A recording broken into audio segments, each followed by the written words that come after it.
Welcome back to Koeli's blog and kitchen. আপনারা দেখছেন কোয়েলির blog এবং কিচেন। আজকে আমি আপনাদের জন্য এই গরম থেকে মুক্তি পাওয়ার জন্য খুব টেস্টি একটা রেসিপি নিয়ে এসেছি। আজকে আমি নিয়ে এসেছি কাঁচা আমের আইসক্রিম। তো দেখতে থাকুন কিভাবে ঘরোয়া উপকরণে খুব সুস্বাদু এই আইসক্রিমটা আপনারা বানিয়ে নিতে পারেন। এর জন্য এখানে আমি দুটো কাঁচা আম টুকরো করে কেটে নিয়েছি। লাগছে এখানটায় পুদিনা পাতা, চিনি, একটু ঝালের জন্য লঙ্কা গুঁড়ো, গোলমরিচ, আর নিয়েছি বিট লবণের চাকা। বিট লবণটা গুঁড়ো করে নিয়েছি, গোলমরিচটাও গুঁড়ো করে নিয়েছি।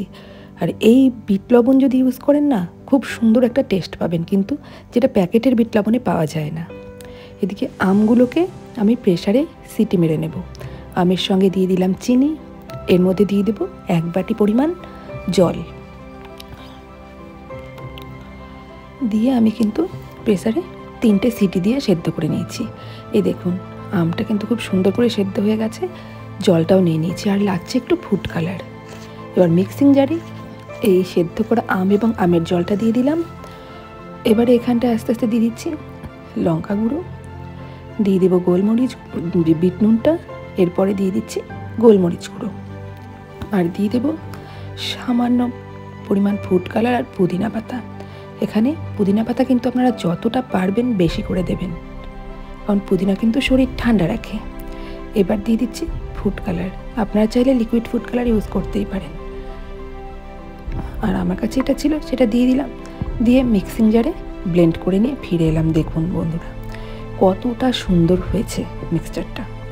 এবার এখান থেকে কিছুটা মিক্সচার আমি এই বাটিতে ঢেলে নিচ্ছি।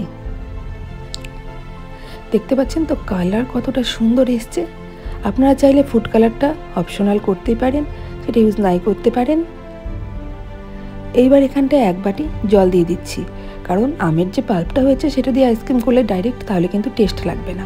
সেই জন্য এখানে পরিমাণ মতো জল দিয়ে দিলাম, আরও 2 চামচ মতো চিনি, 1/2 চামচ নুন, রেগুলার নুন আমি দিয়ে দিলাম। দিয়ে মিশ্রণ কিন্তু আমার একদম তৈরি আইসক্রিমের। এবার আমি 4টে কফি কাপ নিয়ে নিয়েছি। যারা ভাবছেন মোল্ড নেই, মোল্ড ছাড়া কী করে বানাবেন, কোনো চিন্তা নেই, মোল্ডের কোনো দরকারই নেই। এইভাবে বাড়িতে তো কফি কাপ সবারই থাকে, তো এরকম কাগজের কফি কাপে কিন্তু আপনারা বসিয়ে দিতেই পারেন। তো আমি 4টে কাপে এভাবে মিক্সচারটাকে ঢেলে নিচ্ছি। তো দেখুন আমার কিন্তু মিক্সচারটা দেওয়া কমপ্লিট হয়ে গেছে। দেখতে পাচ্ছেন তো কি সুন্দর লাগছে, কালারটা যেমনি সুন্দর না, আর খেতে কিন্তু অসম্ভব টেস্টি হয়। এই দেখুন। আর এইবার আমি এখানটায় এই কাপটাকে ঢাকার জন্য এরকম বাটি নিয়ে নিয়েছি। আমার কাছে ফয়েল পেপারটা তখন ছিল না হাতের কাছে, এরকম বাটি ছিল, আমি সেটাই নিয়েছি। আপনাদের যাদের হাতের কাছে যা থাকবে সেটাই কিন্তু আপনারা নিয়ে নিতে পারবেন। চাইলে কিন্তু প্লাস্টিক কাভারও আপনারা ইউজ করতেই পারেন। তো এইভাবে আমি দেখুন এইভাবে বাটিটাকে একটু ভাঁজ করে উপর দিয়ে কাভার র্যাপের মতো করে মুড়িয়ে দিলাম। দিয়ে এখানটায় কিন্তু একটু গার্ডার দিয়ে দিতে হবে আমাকে, যাতে করে জিনিসটা খুব সুন্দরভাবে আটকে থাকে।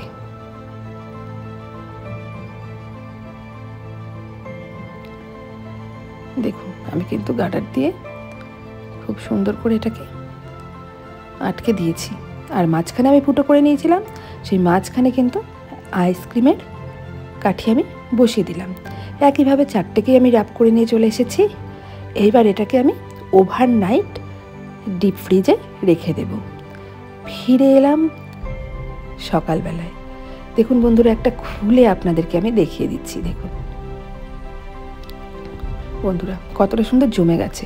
তো আমি আস্তে আস্তে সবগুলো খুলেই আমি আপনাদেরকে দেখিয়ে দেব। যাদের এতদিন মাথায় চিন্তা ছিল মোল্ড ছাড়া করাই যাবে না, বা র্যাপার নেই, ফয়েল র্যাপ, তো দেখলেন কোনো অসুবিধাই নেই, ঘরোয়া জিনিস দিয়ে কিন্তু তৈরি হয়ে যায়। এই দেখুন আইসক্রিমগুলো কিন্তু খুব সুন্দর জমে গেছে। এবার আমি আইসক্রিমগুলোকে খুব সুন্দর করে বের করে নেব। তো দেখুন এইভাবে কাপের মধ্যে একটু চেপে ধরে হালকা করে কাঠিটাকে ঘোরালেই কিন্তু আইসক্রিমগুলো উঠে যাচ্ছে। তো দেখুন আমি সবগুলো আইসক্রিম কিন্তু এইভাবে বার করে নিলাম। দেখুন এইবার আমি আইসক্রিমগুলোকে একটা প্লেটে রেখে একটু পুদিনা দিয়ে গার্নিশ করলাম। কি সুন্দর লাগছে তো দেখতে। আর দেখুন কতটা সুন্দর হয়েছে। আর এই গরমে যদি আপনারা একবার খান না কাঁচা আমের আইসক্রিম, দেখবেন এত টেস্টি লাগে যে বারবার খেতে ইচ্ছেই করবে, আর মন প্রাণ কিন্তু একদম পুরো জুড়িয়ে যাবে। এই গরমে। তো আমি সবাইকে রিকোয়েস্ট করব সবসময় বাইরের থেকে কিনে না খেয়ে খুব কম খরচে খুব কম সময়ে ঘরে বানিয়ে দেখুন। আশা করছি প্রত্যেকের ভালো লাগবে। আর কেমন লাগলো ভিডিওটা আমাকে কিন্তু অবশ্যই কমেন্টে জানাবেন। আরও বেশি করে আমার চ্যানেলকে শেয়ার করে দেবেন, কমেন্ট করবেন, সাবস্ক্রাইব করবেন। ধন্যবাদ।